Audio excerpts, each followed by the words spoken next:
Assalamualaikum warahmatullahi wabarakatuh, sahabat Abah Safwan, sahabat petir dimanapun berada. Salam petir, ceder, ceder, ceder. Baik teman sahabat P-Network, saat ini sama-sama kita sibuk menunggu yang namanya Mainnet. Semua orang menanti-nantikan itu. Tetapi apa yang dikerjakan oleh Dr. Nicholas, raksasa domestik ini sedang meningkatkan penerapan Web 3-nya. Kenapa Web 3 adalah masa depan? Dan beliau mengatakan bahwasanya sudah tidak punya banyak waktu lagi. Karena semuanya sudah mendesak, maka Web 3 terus didorong, dikedepankan, sehingga semua masyarakat, pelaku-pelaku bisnis yang ada di luar ikut jejak Nicholas masuk ke Web 3. Menurut kabar terbaru, raksasa dalam negeri seperti Alibaba dan JD.com sudah mulai mempelajari Web 3. Kenapa? Karena mereka tidak mau ketinggalan.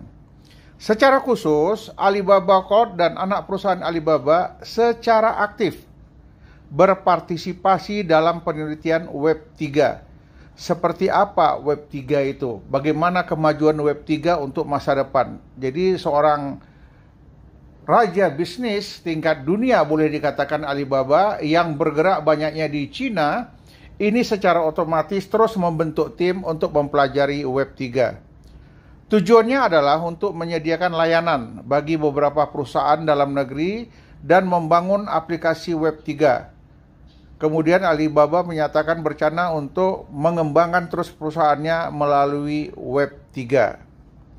Dengan kata lain, di Cina para raksasa ini telah menyadari bahwa kedatangan Web 3 tidak dapat dihindari lagi. Jadi mau tidak mau mereka akan bergabung di Web 3 bersama Nicholas.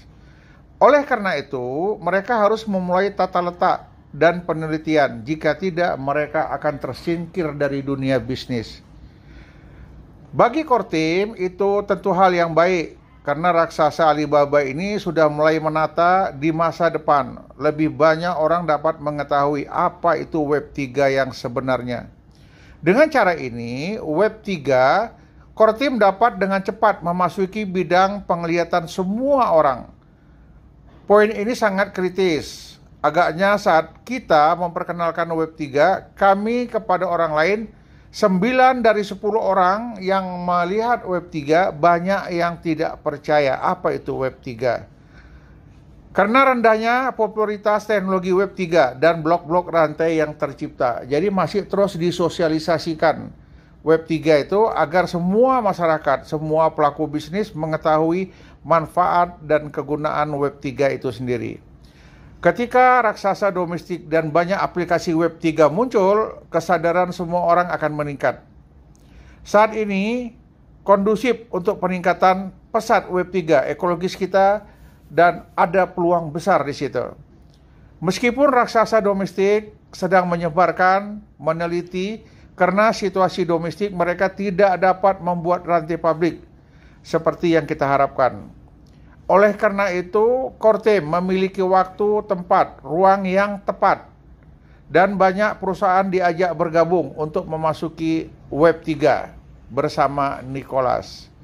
Saat ini penelitian dalam negeri tentang teknologi blok-blok rantai telah memasuki tingkat lanjut.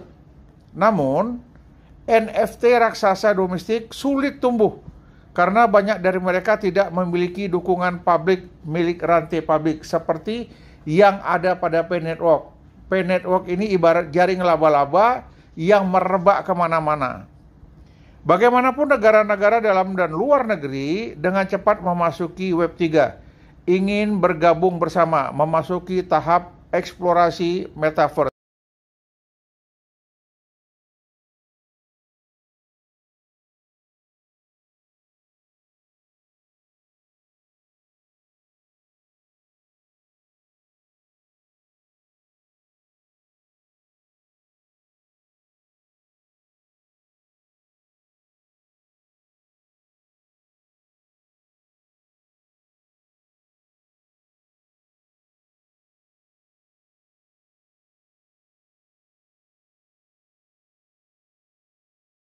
Tapi inti yang sudah dihabiskan oleh Dr. Nicholas selama 4 tahun ini akan dibuka.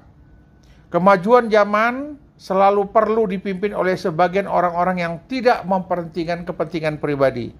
Jadi masih mementingkan kepentingan orang banyak.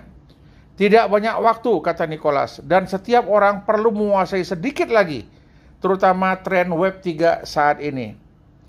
Dengan bertambahnya pengalaman dan usia, kita harus belajar bagaimana memandang banyak hal.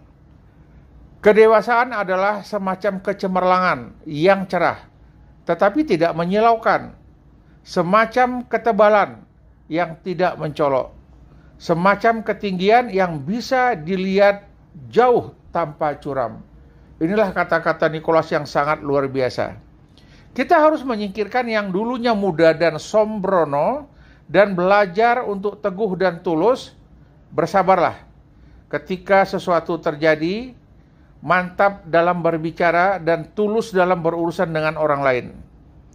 Terkadang berbicara adalah sejenis kemampuan, tidak berbicara adalah sejenis kebijaksanaan.